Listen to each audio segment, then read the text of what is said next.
Hi guys, அஸ்ஸலாமு அலைக்கும். Welcome to Taha's kitchen. இன்றைக்கி தாஹாஸ் கிச்சனில் என்ன பார்க்க போகிறோன்னா, ரம்ஜான் ஸ்பெஷல் தான் பார்க்க போகிறோம். வாங்க எப்படி செய்கிறது பார்க்கலாம். ஸோ நான் ஒரு 4 தேங்காவை எடுத்து இந்த மாதிரி துருவி வச்சுருக்கேன். அதுக்கப்புறமா முந்திரி கட் பண்ணி வச்சுருக்கேன், கிஸ்மிஸ் எடுத்து வச்சுருக்கேன், பாதாம் எடுத்து வச்சுருக்கேன், இந்த மாதிரி நீளமாக கட் பண்ணி வச்சுருக்கேன். அதுக்கப்புறமா கசகசா வாஷ் பண்ணி வச்சுருக்கேன், இந்த சீட்ஸ் எடுத்து வச்சுருக்கேன். இப்போ இதெல்லாம் காய வச்சுக்கலாம். ஃபஸ்ட்டு இதெல்லாம் பாதாம், முந்திரி, பிஸ்தா, பாதாம், முந்திரி, கசகசா, தேங்காய் இதெல்லாம் நான் நல்லா வாஷ் பண்ணி காய வச்சு இப்போ காஞ்ச பிறகு எடுத்துகிட்டு வந்திருக்கேன். எடுத்துகிட்டு வந்து இப்போ நம்ம கொஞ்சம் கொஞ்சமாக போட்டு வறுத்துக்கலாம் எல்லாமே. நான் என்ன செய்ய போகிறேன்னா, சோபா தான் செய்ய போகிறேன். இது என்னோடய மாமியாரோட மாமியார். அவங்க வீட்டில் ரம்ஜான் அன்றைக்கி செய்வாங்களாம். அதுக்கப்புறமா எங்கள் மாமியார் செஞ்சுட்டு இருந்தாங்க. இப்போ நான் செய்கிறேன். இது செஞ்சு அவங்க டிஃப்ரெண்ட்டாக சாப்பிடுவாங்க. இது நல்லாயிருக்கும், சாப்பிடும்போது டேஸ்ட்டாக இருக்கும். இது ஒரு வாட்டி நீங்கள் செஞ்சு கொடுங்க, பசங்களுக்கெல்லாம் ரொம்ப பிடிக்கும்.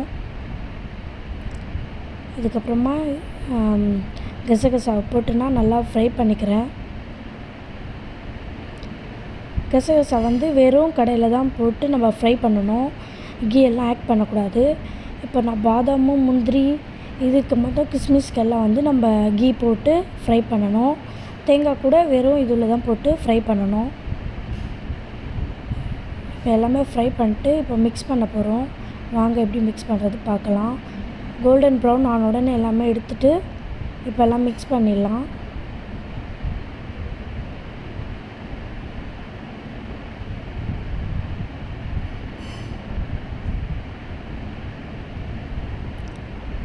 இப்போ எல்லாமே போட்டு மிக்ஸ் பண்ணணும். ஆறின பிறகு தான் இதெல்லாம் மிக்ஸ் பண்ணணும். சூடில் போட்டால் நம்ம சர்க்கரை போட்ட உடனே மெல்ட் ஆகிடும். ஸோ அதனால் நம்ம எல்லாமே ஆறிட்ட பிறகு சர்க்கரை நம்மளுக்கு தேவையான சர்க்கரை போட்டுக்கலாம்.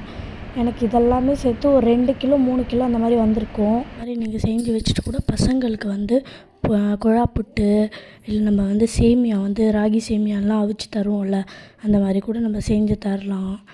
இப்போ நல்லா மிக்ஸ் பண்ணணும். ஃபஸ்ட்டு இது நல்லா மிக்ஸ் பண்ணிட்டு ஆற வச்சுட்டு அதுக்கப்புறமா தான் நம்ம சர்க்கரை போடணும். நம்மளுக்கு தேவையான சர்க்கரை எவ்வளோ வேணுமோ நம்ம அவ்வளோ சர்க்கரை போட்டுக்கலாம். நான் 2 கப்பு 3 கப்பு போட்டிருக்கேன். நல்லா மிக்ஸ் பண்ணணும். இது ஒரு கண்டெய்னரில், தண்ணி படாத ஒரு கண்டெய்னரில் போட்டு நீங்கள் வச்சுக்கோங்க.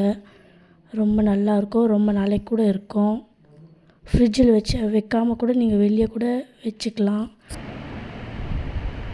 இந்த மாதிரி எடுத்து வச்சுட்டு